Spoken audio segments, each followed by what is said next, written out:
Hi everyone, welcome to my channel Hari Dakshi vlogs. మీకు కనుక మా వీడియోస్ నచ్చినట్టయితే please do like, share and subscribe my channel. So ఈరోజు ఇంట్లో ఉన్న ఇంగ్రీడియంట్స్తోనే క్రిస్పీ కార్న్ ఈజీగా క్విక్గా ఎలా చేసుకోవచ్చో చూసేద్దాం, వచ్చేయండి.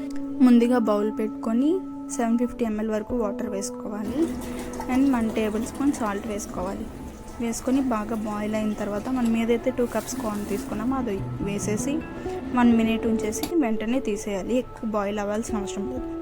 ఆ కార్న్లో 2 టేబుల్ స్పూన్ల జొన్న పిండి, 1 టేబుల్ స్పూన్ బియ్యం పిండి అండ్ 1/4 టేబుల్ స్పూన్ మైదా వేసుకోవాలి అండ్ కొంచెం పెప్పర్ పౌడర్ వేసుకొని బాగా మిక్స్ చేసుకోవాలి.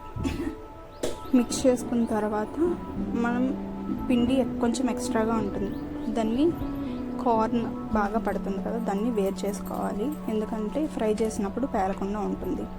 సో అలా పిండి ఉండడం వల్ల పేలే అవకాశాలు ఉన్నాయి.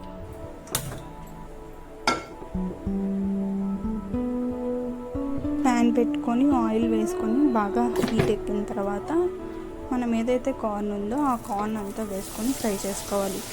ఫ్రై చేసుకున్నప్పుడు కొంచెం జాగ్రత్తగా దూరంగా ఉండండి, ఎందుకంటే కొన్నిసార్లు పేలే అవకాశం ఉన్నది. ఫ్రై అయిన తర్వాత మనం తీసేసుకుంటాం.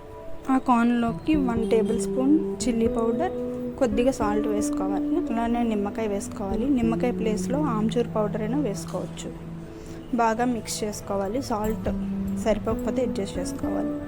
ఆ తర్వాత గార్నిషింగ్ కోసం ఆనియన్స్ అండ్ కొత్తిమీర వేసుకొని బాగా మిక్స్ చేసుకోవాలి. అంతే, ఎంతో ఈజీగా క్విక్గా రెడీ అయిపోయింది క్రిస్పీ కార్న్.